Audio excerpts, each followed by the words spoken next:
好了，各位亲友，大家晚上好啊！我们开始今天晚上的分享。先分享王宗牛老师的一个体会哈，他说是向家人们汇报学习760课月光星光的星光月光的这一课是8月15那天的。说感谢李老师在良辰节日和两岸时空家人们共聚一堂，共赏人月团圆然后呢，就是传递着对月光、星光和天地的恭敬赏月恭敬虔诚心。他的感悟呢，把我带入了美好的意境。我们这儿呢一直下雨，说晚上虽然没有看到圆月，但在李老师的引领下，我进入了孩子时候的那个美好的回忆。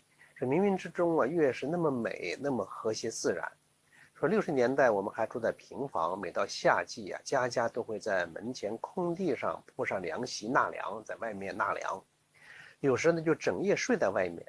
有天夜里突然醒来，发现月亮好大好大，不像往日的颜色，而且是皎洁白亮，笼罩着整个大地。透过树枝的缝隙，还清晰地看到天上的树叶上面的树叶是深绿色的，树叶肥厚而大，油亮油亮就是我赶紧跑到屋里，说那一幕记忆犹新，就孩提时代的时候那些美好的回忆说第二天告诉了母亲，母亲说那是传说中的天门开跪下来可以求福求贵。说我那时呢只有10来岁吧，也只是好奇，什么也不懂，更无欲无求，也没有去求什么了说今夜赏月，激发了孩时的回忆，回味那温暖的月光中月光激发了我的听觉、视觉、感觉。我就是一棵肥沃茂盛的参天大树，屹立在天地之间，感受到宇宙间光的存在，那是自己爱的星光，爱的灵光显现。站在月光中心中是一片光明，与光同尘月近秋，这心中有爱护苍生。那天呢，我就分享大家就是赏月用视觉、听觉、味觉、触觉，用各种感觉去赏月。其实我想讲的是什么呢？就不单单是我们去赏月，而要知道什么呢？是谁在赏月。我们讲，比方说这个，所有的感觉视觉、听觉、嗅觉、味觉、触觉，在看月光，在赏月光。那抛开的视、听、嗅、触，那只剩下什么呢？剩下的是那个觉，剩下的是那个觉。我们学习传统文化嘛，就往里面去觉，看这个月光，最终把月光拿掉之后，只剩下了你的看，只剩下你那个觉，你去听月光。不是说听那个月亮的光过了，而是听你自身那个听的功能，那个听觉，这是非常非常重要的东西。所有的赏那个月都是谁在赏？都是那个觉在赏。严格讲，都是觉在赏，只不过觉分成了什么呢？眼、耳、鼻、舌、身、意，分成了这么多渠道，用了不同的渠道去赏。但是我们在赏的时候，能够眼睛只着在看上，听的声音上，触各种感觉上，冷热等等这种，而忘了什么？忘了内在那个根本的那个觉性。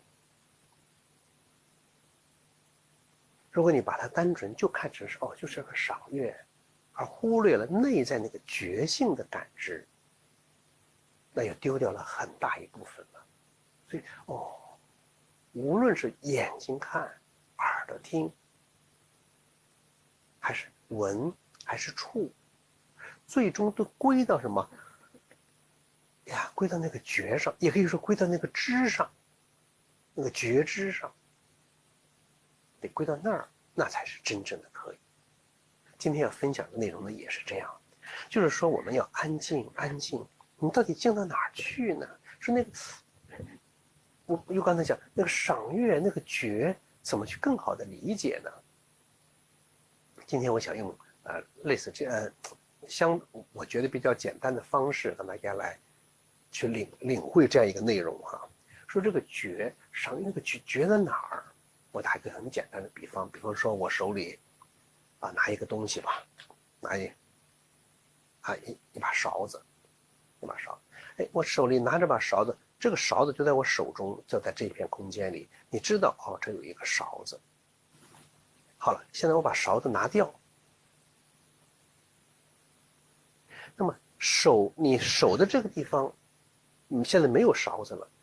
有勺子的时候，你知道有这个勺子，现在勺子拿走了。我问大家，这个知道在手上还在不在？在这个地方还有没有？那还有。你这个知的功能在这个地方还有。好了，现在我又放进去，放进去，拿一个大一点东西这样一个袋子，放在这一个袋子，你又知道这有个袋子。如果这个袋子拿走了，我又放一只鼠标，你知道有个鼠标。好了，刚才这一个勺子，这一个袋子，这一个鼠标分别在这儿，这是不同的东西。但是那个知道这个勺子，知道这个鼠标，知道这个袋子的知，那个觉知有没有不同？没有不同。那个能知道勺子在这儿，能知道袋子在这儿，能知道这个鼠标在这儿，那个知不同。勺子、袋子、鼠标是不同的，可是你能知道它那个知，那个觉知知道没有不同。勺子走了，鼠标来了，鼠标来了，袋子走了，他们都走了，可是你那个觉知呢，一直都在这儿。大家想一想，是不是这样？一直都在这儿，在这个位置。好了，这是有形有相的东西。那声音呢？比方说，你耳朵听到了外面有汽车的声音，那么你知道汽车的声音，那么汽车的声音呢，就在你的知道里。好了，一会儿这个是汽车的声音走了，隔壁那小狗在叫，有了狗的叫声，叫声又来到哪儿了？来到你的听觉里，那个知道里，听觉里。好了，无论汽车的声音、狗叫的声音、猫叫的声音，这些声音是不同的，可是你那个听觉没有不同。大家想是不是这样？你在这待着，很暖和，你感觉到了暖和。好，你把窗子一开呢，冷风吹进来了，你感觉到了冷。那么这个热也好，冷也好，这空气中温度的变化都在哪儿呢？都在你的感觉里。这一会儿是热，这一会儿是冷，但你的感觉它冷还是热呢？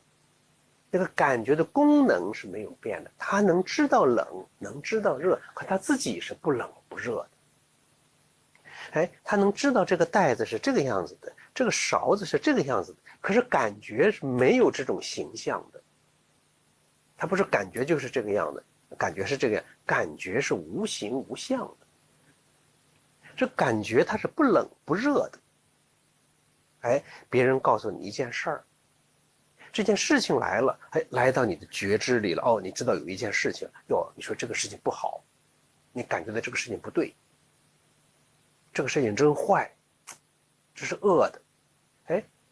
这个事情说完了之后，另外一个人又告诉你另外一件事情，你觉得这个事情很好，是很善的，是很美的。好了，你知道了这个事儿，这个事件分善和恶，可是你那个感觉，你那个知道，它有没有善，有没有恶？它没有，它只是能够知善，也能够知恶，它本身无善无恶。它是个空的，它不是这个善事儿，你的感觉是一个善的表现，这个恶事你的感觉是个恶的表现，没有，这感觉是空的。就好像什么都没，但是它能知善知恶。我表达清楚这个意思没有哈？从某种意义上讲呢，这一切的东西啊，一切的事情都在你那个觉知里，或者是简单的都在你那个知道里，在你那个觉里，是决定在那个觉里，这些东西在变，声音在变，形象在变，事情在变，可是你那个知没变。你小的时候要知道这是一个这样的东西，你这个东西，你到老了还知道这个东西，到老了又知道各种东西，就是什么东西都外面的一切东西都在变化。你小的时候，你门前有一条河，你知道这是一条河，这条河，哎呀，现在你岁数大了，都多少年了，这条河，哎呀，变得很宽了，或者这条河变得很小了，或者河变得没有了，你知道这个河在不断的变化。可是你那个知，它一直在那，一直没变。这个知没有跟这个河一样，也变大，也变小，也变什么，它没有。就你能知的功能，它都在那儿。大家想一想，是不是这样？所以从空间上，哇，一切的变化，也可以说都在你那个知道里。就把这些东西全部拿走之后，一件一件。刚才有这样一个东西，这一件一件拿走，比方说，哎，放了好几个东西在这个地方，好，你知道有这么多东西，好了，现在一个东西拿走，哎，剩下这些了，这个东西拿走，剩下这一个，这个再拿走，哦，当没有了具体这些东西之后，只剩下了什么？这个空间，只剩下了这个觉。当有了东西之后，你就着在这个东西上了。现在注意。哦，有我的觉和这个东西。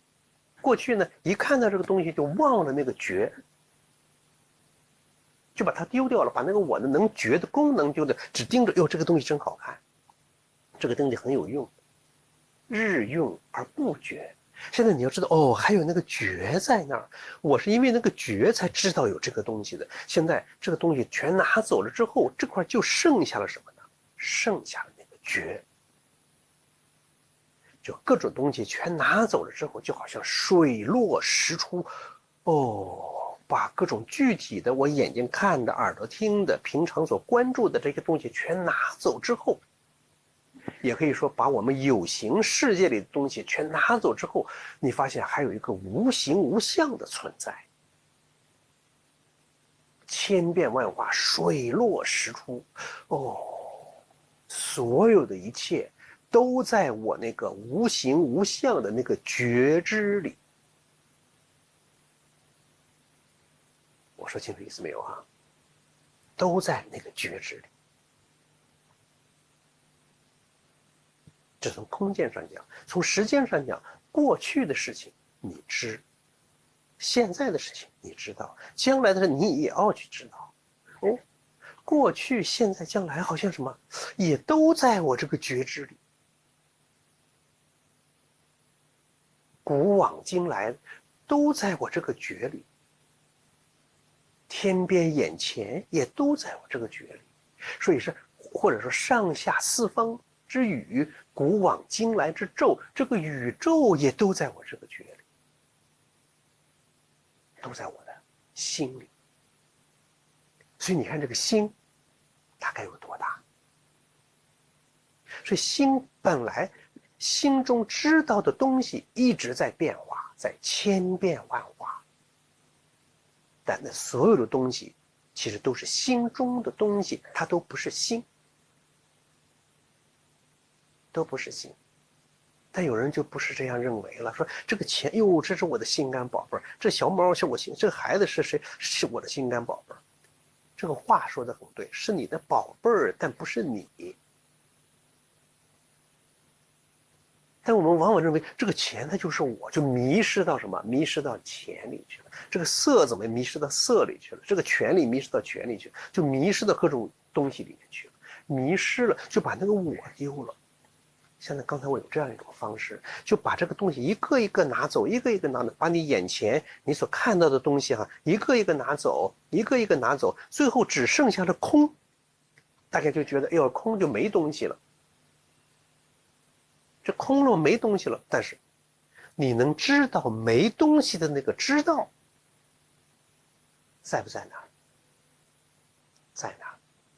能知道有东西的那个知道在这儿，能知道没东西那个知道，它同样一个知道，它还是在哪儿？可是我们平常觉得这没东西了，就把那个知给忘掉了。我表达清楚意思没有哈？都在这里面。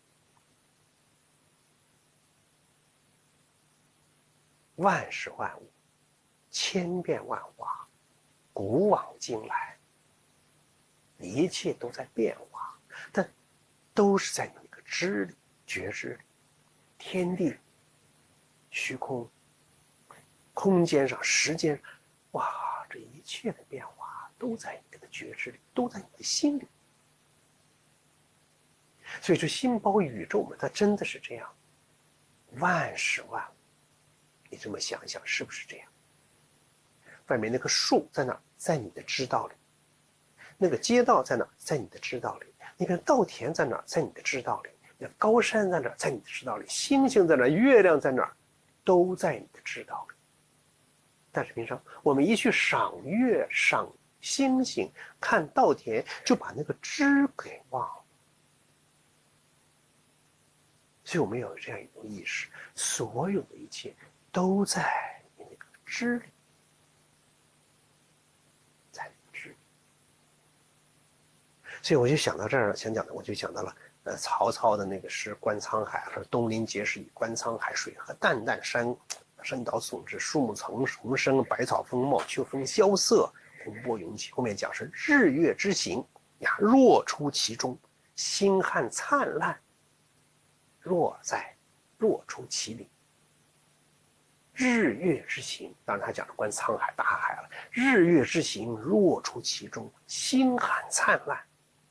日月之行也可以说是时间的变化，星汉灿烂，时空的变化哈，都在那，都在其中，真的都在其中，一切的变化都在其中。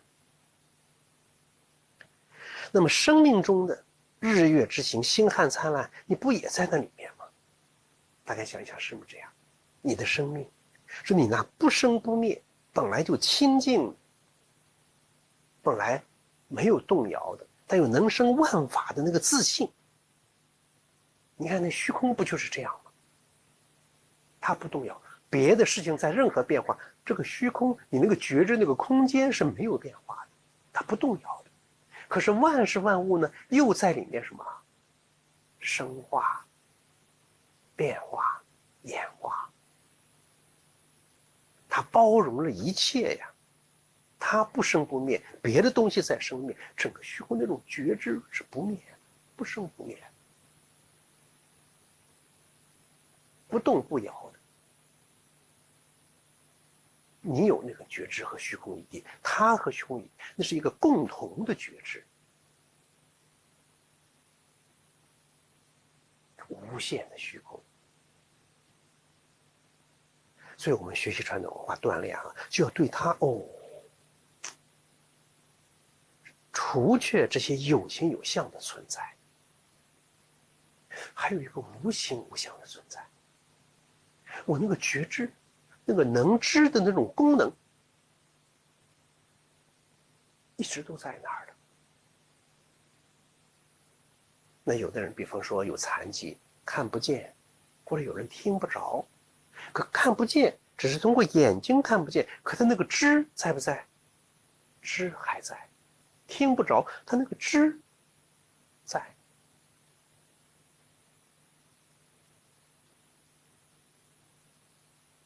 所以这一点，没事儿的时候就要去琢磨它，不但能琢磨，当然琢磨就是用心，不是头脑想，用心琢磨，你还得去感觉。哎呀，看到的这个房子，我一看到这个房子，就住在这个房子上去了，这目光在房子上去了。哟，从这个房子抽出来，这房子在哪儿？房子是在我的觉知里，我那个觉知是可以穿透房子的。有形有相这些东西挡不住我的觉知，但是只要我眼睛盯到这个房子，我就没有那个觉知了，目光就短浅了，目光就被什么眼前的这样一些小的东西怎么样锁住了。我的心胸呢，也被眼前这些东西给锁住了。本来我的心胸是可以很大很大的，可能就是为了眼前的蝇头小利，把我的心胸锁住了。为了眼前这点小事儿，或者也发生了一件什么样的事，让我生气，这个怒气要说，把我整个无限广博的那个觉知啊给锁住了。你会觉得太可惜了，觉得太可惜了。我们每个人都有这个宏大的、广阔无垠的那种觉知，或者说这颗心是广阔无垠、万善俱备的。可是我们的眼、耳、鼻、我眼睛、视觉这些觉知有时候太强势了，他就让你盯着，让你就喜欢眼前这点东西，就喜欢别人说好听的，哎呀，得到，就把那颗宏大的心给丢掉了。我说清楚意思没有啊？所以今天我这个题目就用了曹操这首诗中的几句话：日月之行，若出其中；星海灿烂，若出其里。无论你打坐、站桩还是生活当中，我们真的得有这样一份心，所有的变化都在我心里。好了，如果你真有这种感觉的话，你就不会和平常的很多事情叫一般见识。为什么呀？你的见识不一样了，你穿透了这些有形有相的世界，你进入了更高的维度了，你的心胸是无限之广博了。而那个人只盯着这么一点点这个东西的时候，他的见识在这儿，你跟他就不是一般的见识。锻炼也是这样，你往那一站，你有什么样的胸怀，有什么样的境界，有什么样的见识，那你那个状态，你所连通的那个能量，有气也好，道也好，它是完全不一样。好吧，现在我们就开始一起来锻炼啊，就带着这种状态啊，我们去锻炼啊。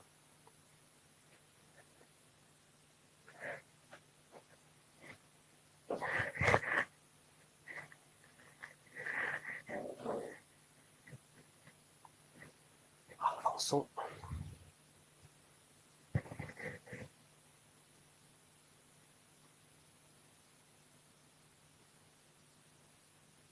安静。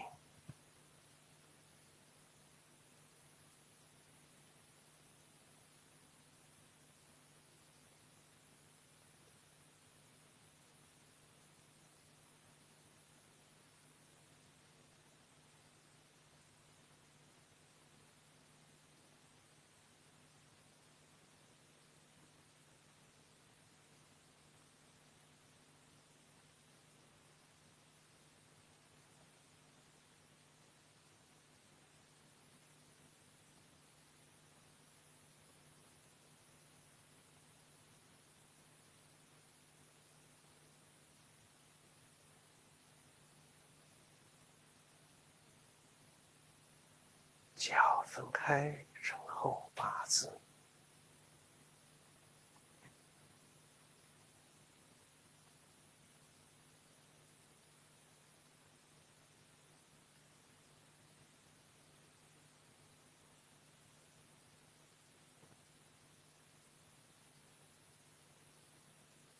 手臂慢慢上抬，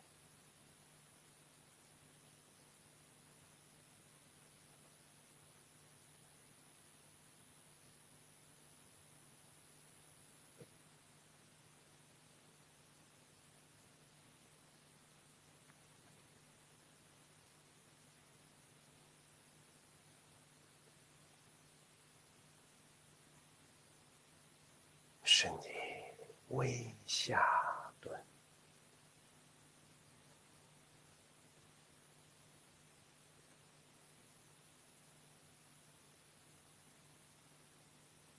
你有有形有相的身体，是在那个无形无相的觉知里。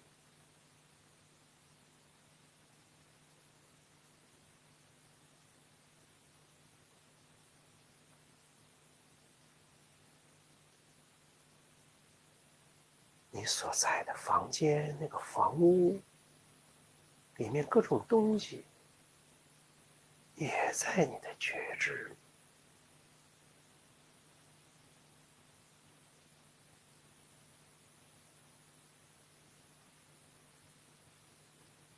整个外面的天空，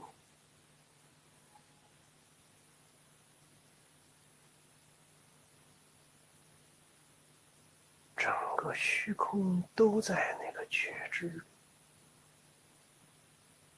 那个觉知无善无恶，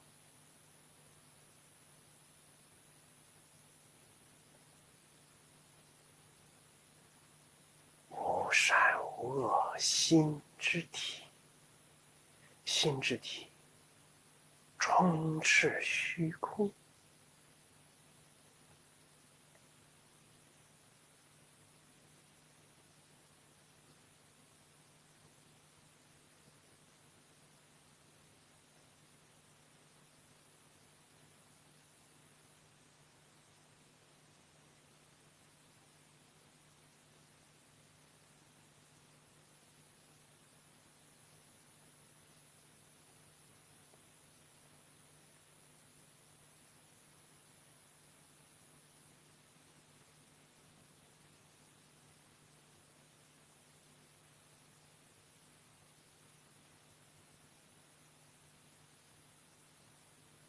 没有头脑，头脑像睡着了一样恍恍惚惚。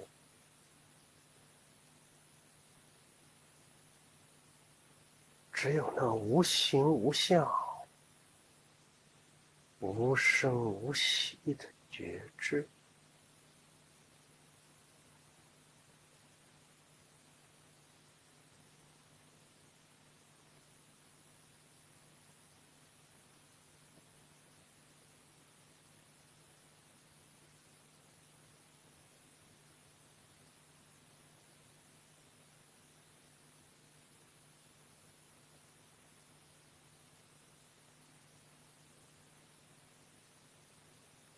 心息相依，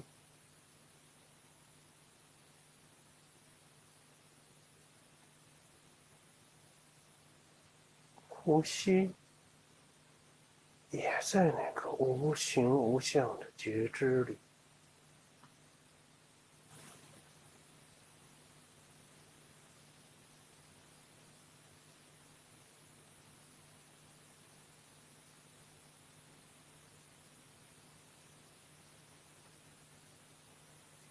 一切都无形无相，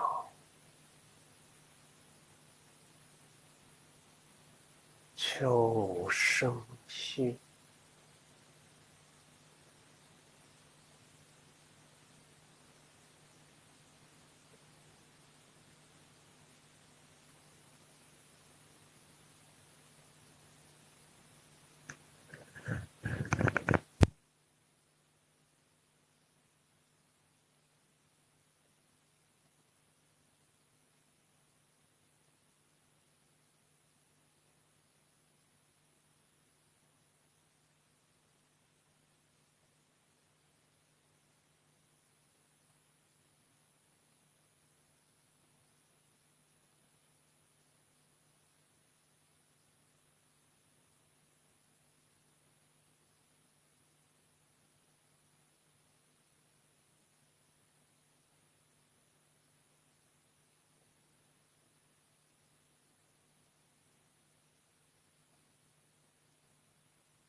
会上脸，身体慢慢直起，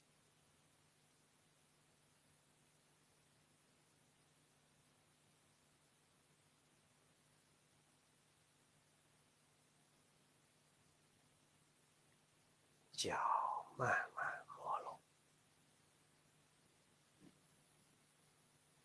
手缓缓下落，重叠在肚脐上，静养。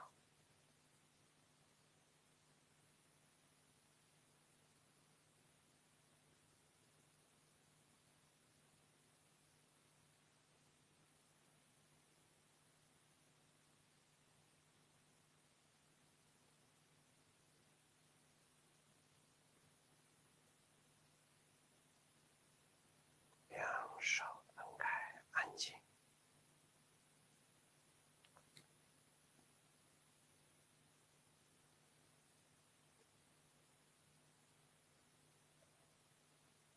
敞开心胸，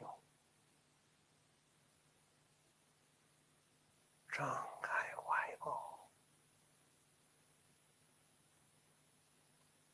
宇宙虚空都在觉知之中。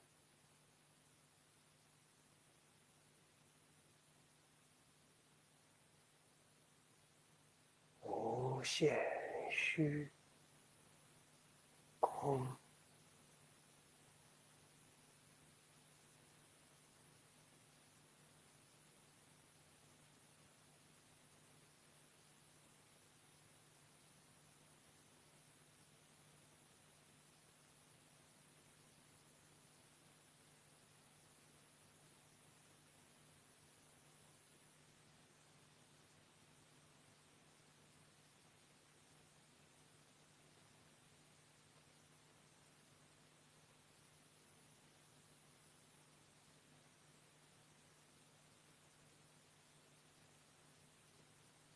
启禀。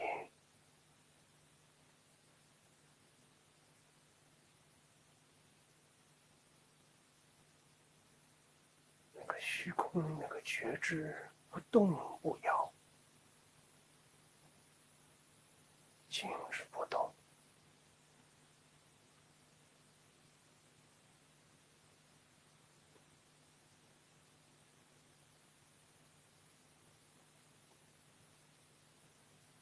肩并，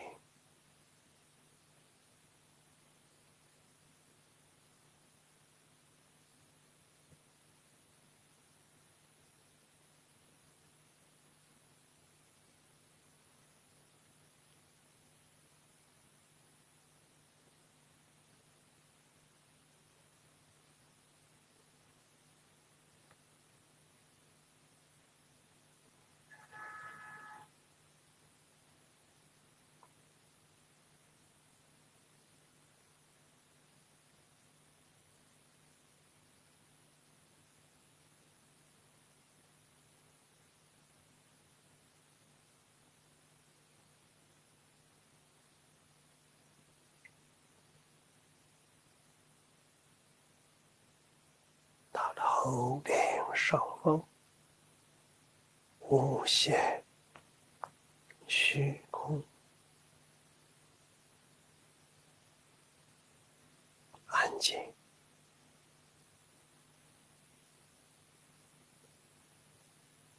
慢慢下落，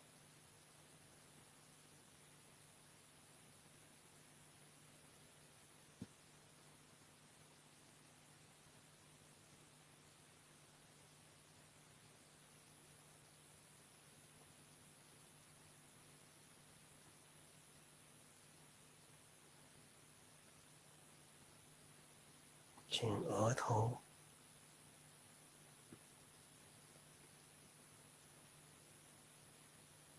面、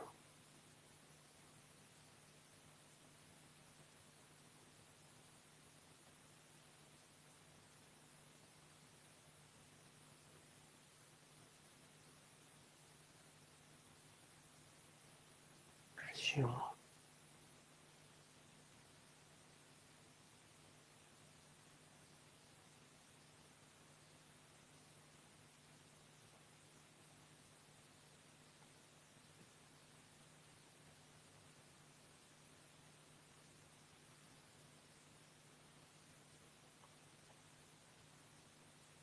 富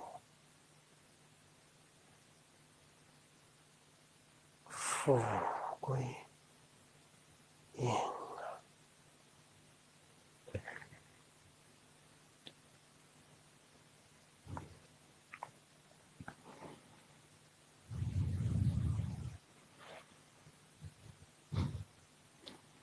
两手敷于足面，下上提，下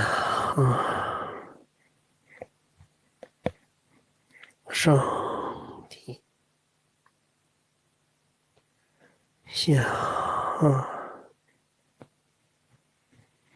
上提，转掌，颈腿的后侧向上。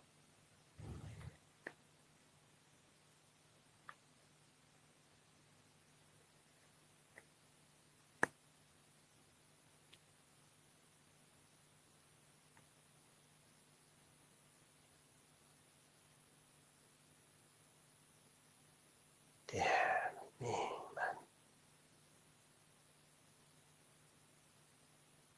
安静。注意双膝软，富贵婴儿，全身都放松，特别是腿要放松。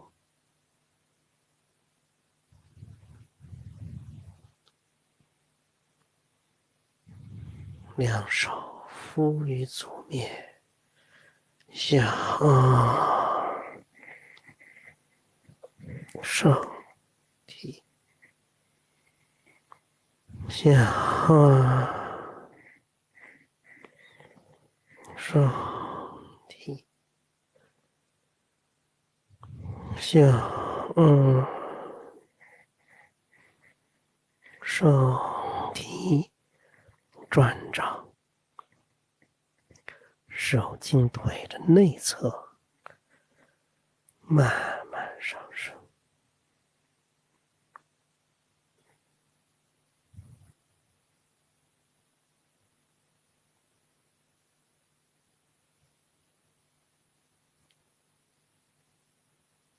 到肚脐，点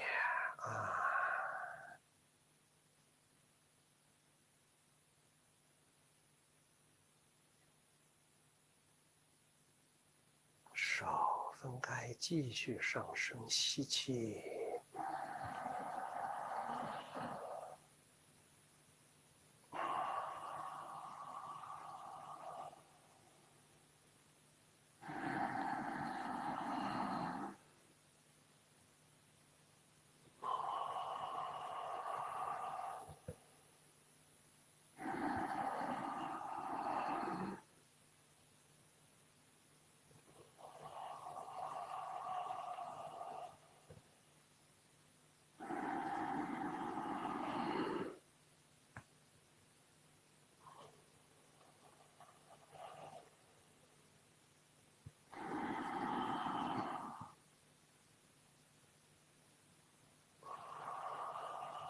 反方向。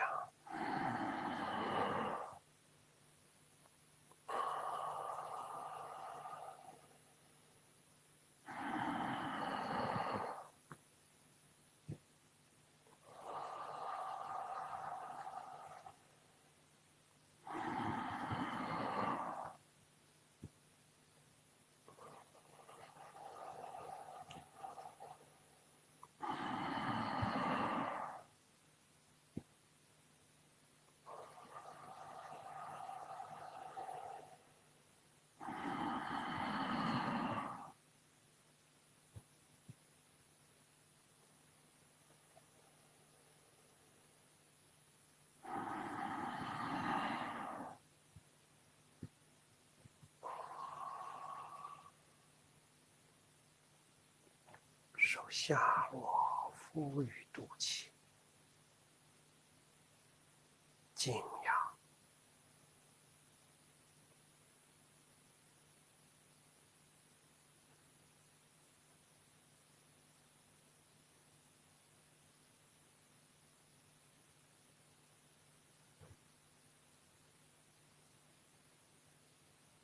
静坐静养。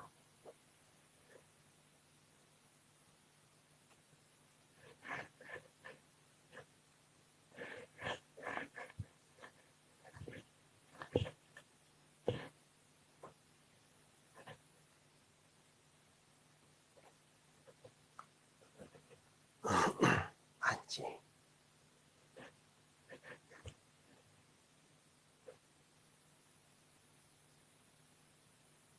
还是那种觉知，把所有的东西都拿走之后，剩下那个空间，剩下那个觉知，那个知道。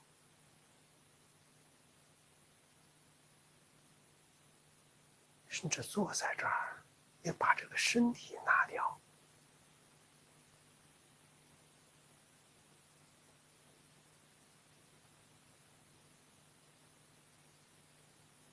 那个真正的觉知在哪儿？也可以说那个真正的那个我。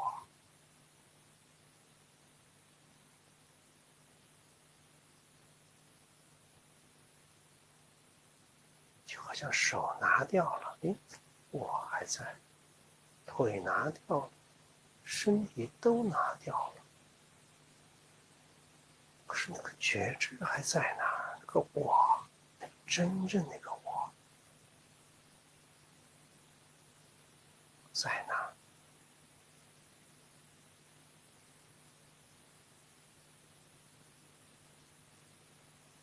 所以那个我，不是什么角色，而就是存在。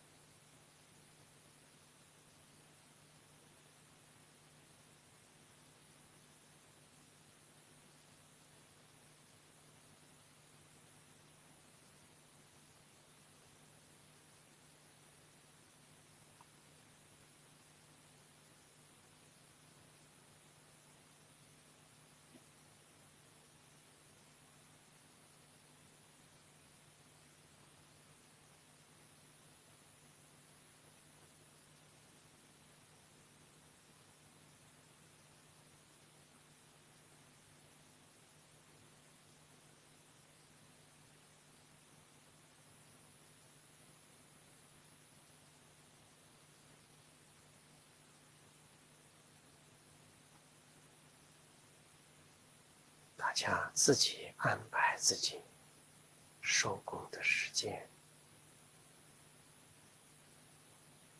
安静。